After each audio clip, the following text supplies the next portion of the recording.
Hello friends, नमस्कार। मैं Aryan Shukla, business adviser, YouTube channel business adviser 009 पर आपका स्वागत करता हूं।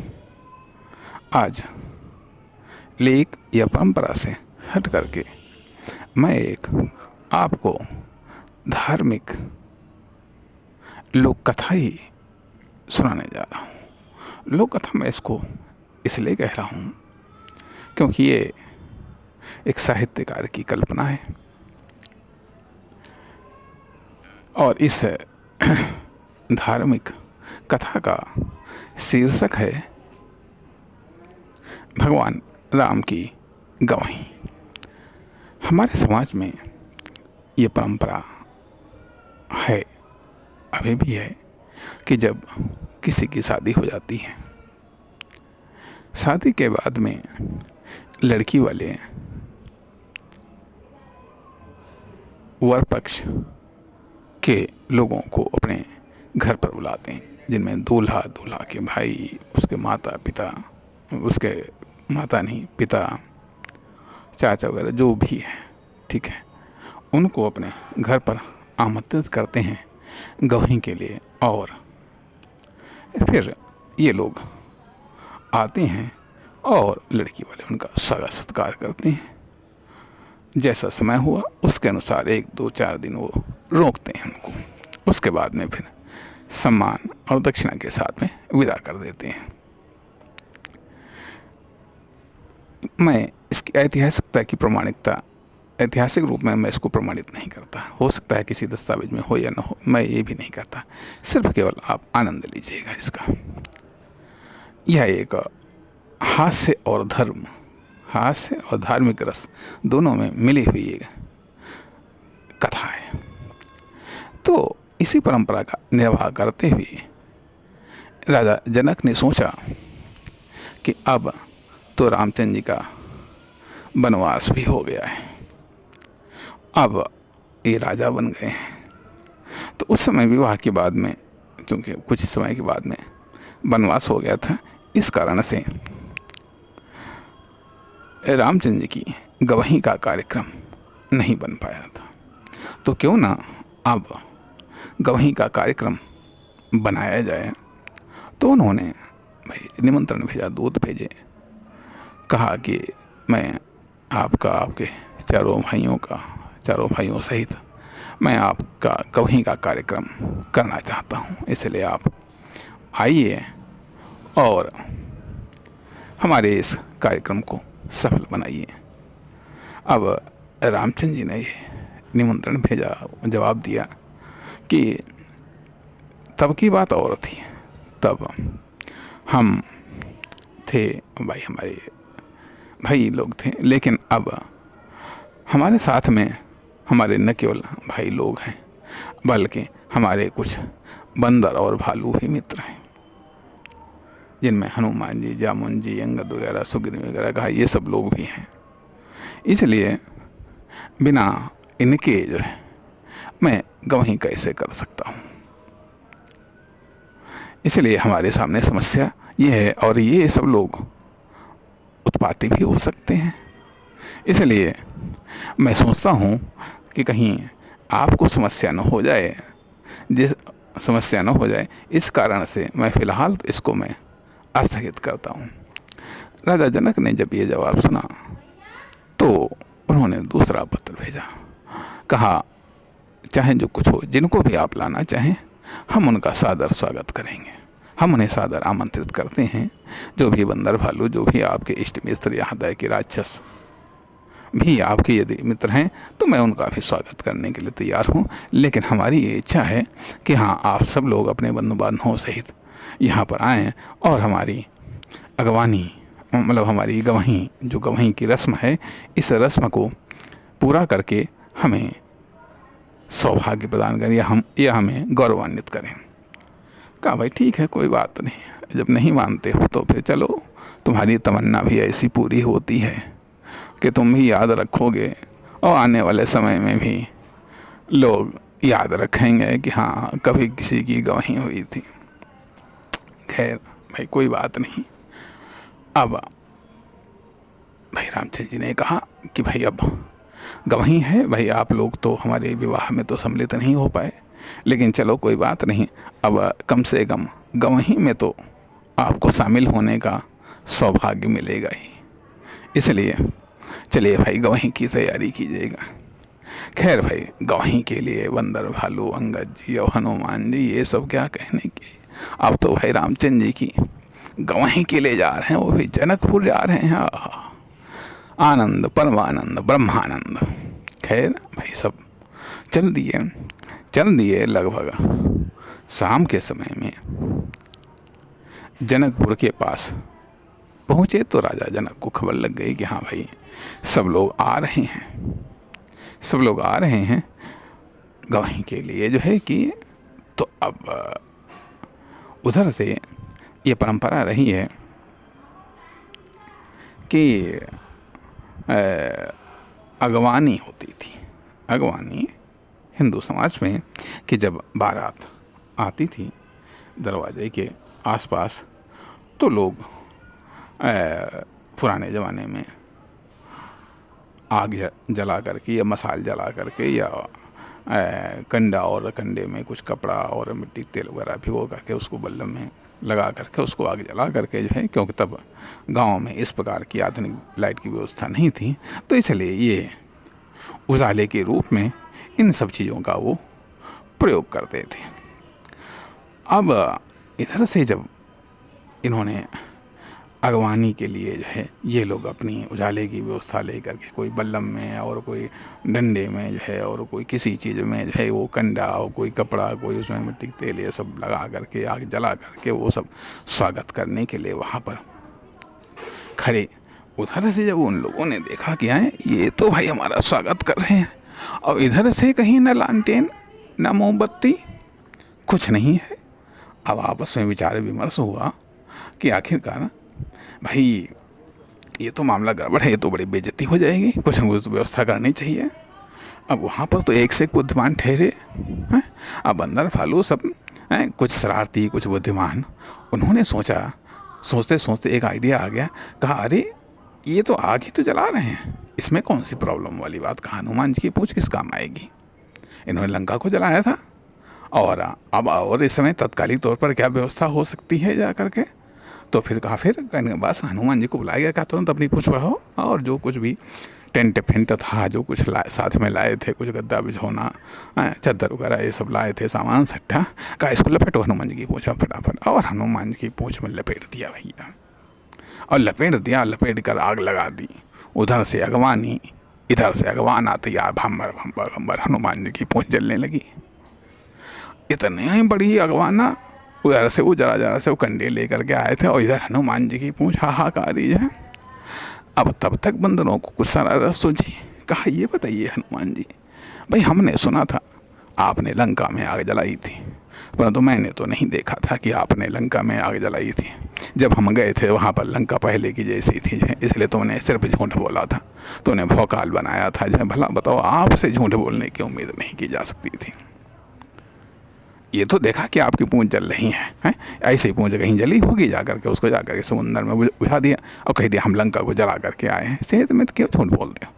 हनुमान जी को ताव आ गया, कहा क्या है मेरी बेइज्जती करते हो, मैं झूठ बोलने वाला हूँ। अरे मैं पवन पुत्र हनुमान, मैं झूठ बोल सकता हूँ। कहाँ झूठ नहीं का बोल सकते हो, अगर कहीं सच हो तो कुछ नमूना दिखाओ।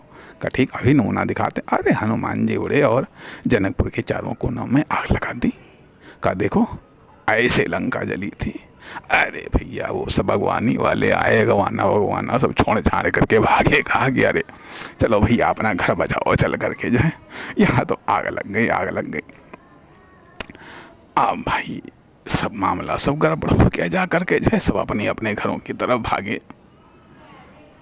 अब जनक जी के पास सूचना पहुंची। खैर जब मुलाकात हुई तो कहा गया कि भाई ये तो हनुमान जी ने आग लगा दी। अब जनक जी रामचंद्र जी के पास से मुलाकात हुई तो कहा कि भाई तो बड़ा सब गड़बड़ हो गया भाई। तो रामचंद्र जी ने कहा कि मैंने कहा था मेरी गवाही न करो, मान जाओ। लेकिन भाई नहीं माने। अब ये तो सब बंदर भालू हैं, अब इनको हम क्या कर सकते हैं। लेकिन खैर भाई हनुमान जी को बुलाया, कहा भैया ये तुमने कैसे ऐसा कैसे कर दिया, आपने तो हमारी ससुराल में ही आग लगा दी, बिल्कुल इसको जला करके भस्म करने का इरादा था। कहा ऐसा कुछ नहीं था, इन लोगों ने चिढ़ाया हमको और पूछा कैसे आग लगाई थी। तो अरे जब मैं बता चुका था कि ऐसे आग लगाई थी, लेकिन ये मानने को तैयार नहीं थे। तो हमने कहा ना मानो तो अभी हम करके दिखाते हैं कि हमने कैसे आग लगाई थी। तो हमने दिखा दिया कि ऐसे हमने लंका को जलाया था।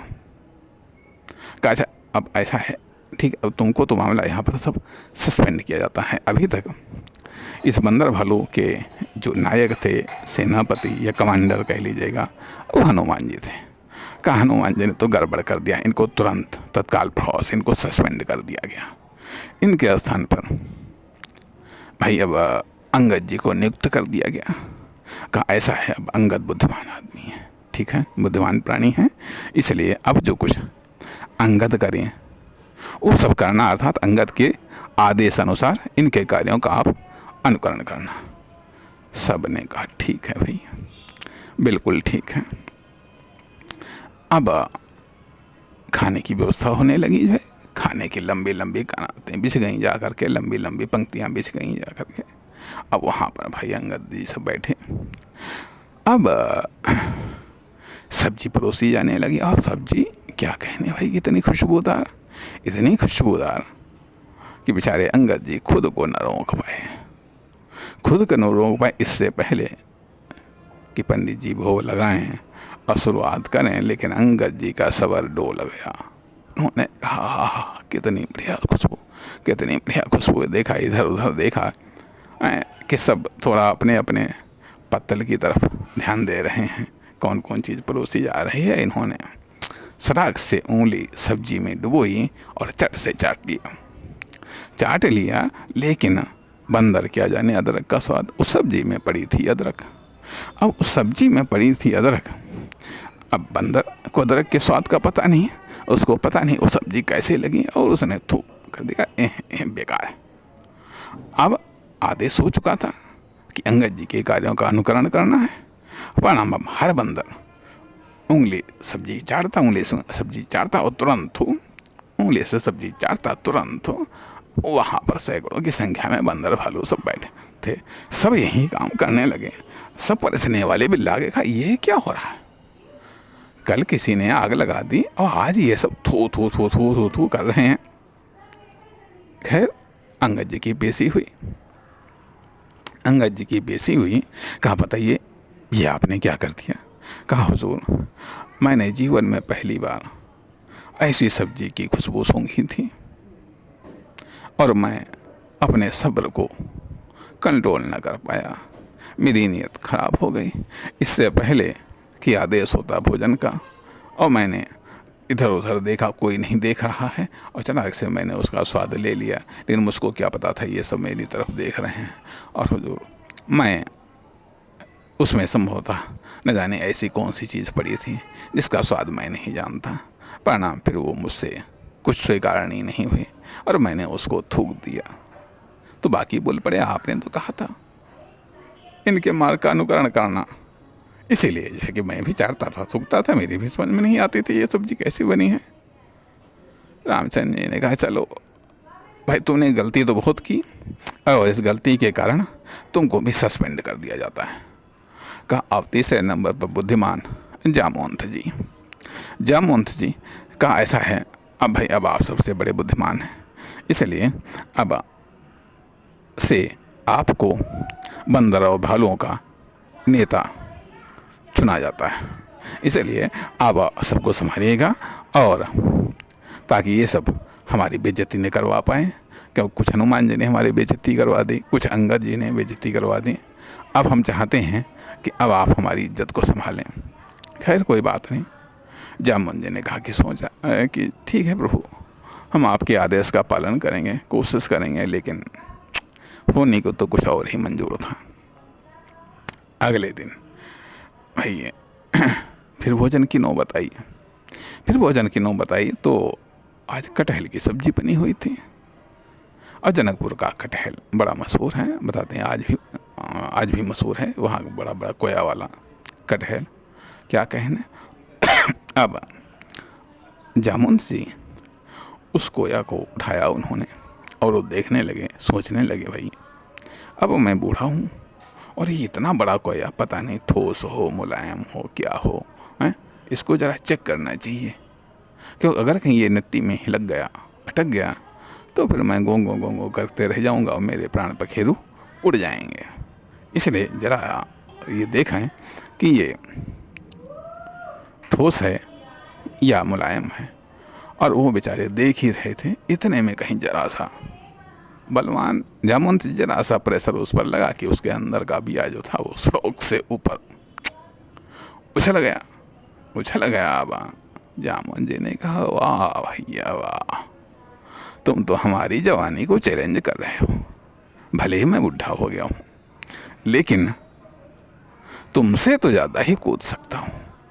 अरे जामुन जी वहाँ से उठे और उसको ऊपर ही कैच कर लिया। अरे सब देख रहे थे कि जामुन जी ने कोया को उठाया और दाबा और बिया ऊपर गया, जामुन जी कूदे, उसको ऊपर ही कैच कर लिया। सबने कहा अब हम तो जामुन जी से कम नहीं हैं। अब हर बंदर भालू कोया को उठाता, उसको दबाता, बिया सुरुक से ऊपर जाता और वो कूदता ऊपर ही कैच कर लेता। अरे पूरी कनात में, पूरी लाइन में सब कूदा फांदी मच गई। परसने वाले फिर भाग खड़े हुए, कहा महाराज ये क्या हो रहा है, ये सब कैसे मेहमान आए, कल थूकते थे, आज वो कूद करके बिया पकड़ते हैं। फिर भाई शिकायत गई रामचंद्र जी के पास। रामचंद्र जी ने जामुन जी की पेशी लगाई, कहा कि ये बताइएगा ये आपने क्या कर दिया। कहा हुजूर मैं कुछ भी नहीं करना चाहता था, मैं केवल ये देख रहा था कि आखिरकार ये इतना बड़ा कोया है, इसका कटहल का ये ठोस है या मुलायम है। मुलायम है, अगर कहीं ये ठोस हुआ और हमारे गले में अटक गया तो मैं तो मर जाता। इसलिए मैं उसे देख ही रहा था और इतने में इसमें का बिया वो निकल गया। मुझको लगा कि ये मुझको चैलेंज कर रहा है और बस इसीलिए मैं कूद पड़ा जा करके और मैंने उस बिया को पकड़ लिया कि ऐसा ना हो ये कहीं गिर जाए, ये किसी के ऊपर गिर जाए, किसी के भोजन में गिर जाए। इसीलिए हमने उसको पकड़ा और कहा तुम लोग, कहा आपने तो कहा था जो जामुन जी करें वही करना। अब रामचंद्र जी ने कहा ये तो बड़ा गड़बड़ हो गया, जामुन जो को भी तत्काल प्रभाव से सस्पेंड कर दिया गया। अंत में सोचा गया अरे इससे अच्छे तो हनुमान जी ही थे। फिर से हनुमान जी के जो उनको सस्पेंड किया गया था उसको खारिज कर दिया गया और फिर से हनुमान जी को उनके पद पर बहाल कर दिया गया कि ठीक है अब आप बंदर और भालुओं का नेतृत्व करेंगे। अब हनुमान जी ने कहा भाई ठीक है। हनुमान जी ने कहा आज चाहे जो कुछ हो जाए, कम से कम मैं ऐसा कोई भी प्रयास नहीं करूँगा जिससे मेरे प्रभु की बेइज्जती हो। खैर कोई बात नहीं, वो सारी व्यवस्था में लगे रहे। फिर भोजन की बारी आई। इतनी व्यवस्था में लगे रहे कि बेचारों को बैठने के लिए कहीं जगह नहीं मिल पाई। तो बेचारे एक कोने में कहीं साइड में मुश्किल से उनको जगह मिली। अब परोसने वाले वो सब परस गए, हनुमान जी पर उनकी निगाह नहीं पड़ी। बाकी सब लोगों ने खाना शुरू कर दिया। अब हनुमान जी ने सोचा कि आए वाला बताओ, सब खाना खा रहे हैं, हम बैठे हैं, हम पर किसी की निगाह नहीं पड़ी है। ना हमारे पास में पूड़ी आई, ना सब्जी आई, ना खीर आई। तो कहा चलो कम से कम अरे कुछ नहीं है तो पूड़ी तो मिले जा करके। तब तक ये पूड़ी परोसने वाला आ रहा था, बड़ा सा उसने डलवा ले रखा था जिसमें पूड़ियाँ थी। हनुमान जी अपने स्थान से कूदे, उस डलवा में गिरे जा करके और चुपचाप 4 पूड़ियाँ उठाई और अपने स्थान पर आ गए। अब सब कूदते थे, उस डलवे में से 4 पूड़ी उठाते थे, अपने स्थान पर बैठ जाते थे। अब सब कूदा फांती मच गई, सब पूड़ियाँ लूट करके खाने लगे। अब भाई वहाँ सब बड़ा सब दर्पण मच गया। परोसने वाले भाई फिर भाग खड़े हुए, कहा महाराज अब भला बताओ ऐसी व्यवस्थाओं में हम कैसे भोजन परोस सकते हैं। शिकायत फिर रामचंद्र जी के पास गई। कहा ये बताइए ये आपने क्या किया। कहा हुजूर मुझको कहीं नहीं जगह मिली, मैं सारी की सारी व्यवस्था में करता रहा। जब देखा सब लोग खाने लगे तो मेरा सबर डोल गया कि आखिरकार ये तो सब खा चुके होंगे और मैं भूखा ही रह जाऊंगा। इसलिए हुजूर केवल मैंने 4 पूड़ियाँ उठाई थी और मैंने कुछ नहीं किया था। अरे कहा तुम्हारे चक्कर में ये देखो सब ने बड़ा दर्पण कर दिया जा करके। खैर रामचंद्र जी ने जनक जी से कहा कि महाराज हमको विदा कर दो, इसमें ही आपका कल्याण है और हमारा भी परम कल्याण है। बहुत हमारा यशगान हो चुका है, हमारे सब साथी मित्रों ने खूब हमारा मान बढ़ाया है, जिसके लिए हम इन सब के आभारी हैं। इसलिए इससे पहले और कुछ हो जाए, मैं चाहता हूँ कि हमारी गवही वाले इस कार्यक्रम को संपन्न करो। खैर कोई बात नहीं भाई, गवही वाले इस कार्यक्रम को संपन्न कर दिया गया। जब संपन्न कर दिया गया, अब यहाँ पर अयोध्या में ये सब लोग आ गए, तो इसी दौरान एक प्रसंग आता है कि भाई मान लिया अब तो सीता जी वैसे था, लक्ष्मण जी और हनुमान जी रामचंद्र जी की सेवा का कार्य संभालते थे। चरण दाबने का भी कार्य वो संभालते थे। एक पैर वो दाबते थे, एक पैर हनुमान जी और एक पैर लक्ष्मण जी। परंतु अब तो माता सीता आ गई थी। इन लोगों ने कुछ ऐसा षड्यंत्र क्या ये कह लीजिएगा, ऐसा उन्होंने कुछ मजाक बनाया कि प्लान बनाया कि कुछ ऐसा करो जाए, हनुमान जी को सताने का प्लान बनाया कि ऐसा करो कि हनुमान जी की सेवा से सारे कार्य आपस में बांट लो। सारे कार्य बांट लिए गए भाई। उस पर रामचंद्र जी से सही करवा लिया गया। रामचंद्र जी ने उसको देखा, कहा अच्छा ठीक है भाई, तुम हनुमान जी को नहीं जानते हो, ये जो तुमने चालाकी कर रहे हो और ये चालाकी कहीं ना कहीं तुम्हारे पर भारी पड़ जाएगी। खैर कोई बात नहीं, उन्होंने अपना दस्तखत कर दिया भाई, राजाज्ञा हो गई। अब जब हनुमान जी ने देखा कि ये तो मामला गड़बड़ हो गया, तो उन्होंने पूछा कि भाई अब कुछ न कुछ तो हमको सेवा का अवसर मिलना ही चाहिए। तो काफ़ी विचार विमर्श करने के बाद में ये निर्णय लिया गया कि भाई ठीक है, जब जम्हाई आएंगी तब आप चुटकी बजाएंगे। यही एक मामूली सा कार्य बचा था, या मामूली सा कार्य आविष्कार किया गया का ये कार्य आप करेंगे। ठीक है भाई। अब हनुमान जी बैठे भाई, रामचंद्र जी के लेटे हैं। अब वो देख रहे थे उनकी मुख की ओर, कब ये जम्हाई लें, कब हम चुटकी बजाएं। धीरे धीरे भाई रात हो गई, काफ़ी रात हो गई। अब सीता जी ने कहा कि अब हनुमान जी आप यहाँ से जाइए। कब मैं कैसे चला जाऊँ, मुझको कैसे पता चलेगा कि भगवान जम्हाई ले रहे हैं और मुझको चुटकी बजाना है। तो कब चाहें जो कुछ हो जाए, आपको तो यहाँ जाना ही पड़ेगा। कहा अच्छा भाई ठीक, कोई बात। हनुमान जी ऊपर चले गए, छत पर चले गए और उन्होंने सोचा अब क्या करें। तो उन्होंने छत को खोदना शुरू कर दिया और छत को खोद डाला। इतना खोद डाला कि हाँ, वहाँ पर आंखें लगा करके ये देख सकते थे। अब जब सीता जी लेटी तो कुछ निगाह उनको छत पर गई। कहाँ है आज इस छत से तारे कैसे दिखाई दे रहे हैं। अब हनुमान जी की आंखें चमक रही थी। कहाँ है ये तारे कैसे दिखाई दे रहे हैं, सोते सोते कहाँ हैं। ये तो लगता है हनुमान जी की आंखें। का अच्छा कोई बात नहीं। उन्होंने वहाँ पर कपड़ा लगा दिया। अब हनुमान जी सोचे अब हम क्या करें, पता नहीं कितने समय प्रभु जम्हाई ले लें और मेरा चुटकी बजाना न हो पाए, हम इस सेवा से वंचित हो जाएं। तो कहा चलो कोई बात नहीं, हम चुटकी बजाना शुरू करते हैं। जब भी वो जम्हाई लेंगे हमारा सेट हो जाएगा मामला। अब हनुमान जी ने चुटकी बजाना शुरू कर दिया। अब जब भक्त चुटकी बजाए और उसकी चुटकी बेकार जाए, ये प्रभु को कैसे गंवारा हो सकता है। उन्होंने भी अपनी जम्हाई लेना शुरू कर दी। खैर कोई बात नहीं, रात बीत गई, सवेरा हो गया। उधर वो रामचंद्र जी अपना मुंह फैलाए जम्हाई ले रहे हैं, उधर ऊपर हनुमान जी की चुटकी बज रही हैं। ये कोई नहीं जानता, लेकिन अब उनका मुंह खुला हुआ है, अब मुंह बंद न हुए। अब समस्या आ गई है, ये क्या हो रहा है कि भाई हनुमान जी का, रामचंद्र जी का मुंह नहीं बंद हो रहा है। तो फिर क्या किया जाए। अब धीरे धीरे ये खबर हो गई कि लगता है कि भाई महाराज जी को कोई न कोई रोग हो गया, कोई न कोई बीमारी हो गई। अब राजवैद्य वगैरह सब आने लगे।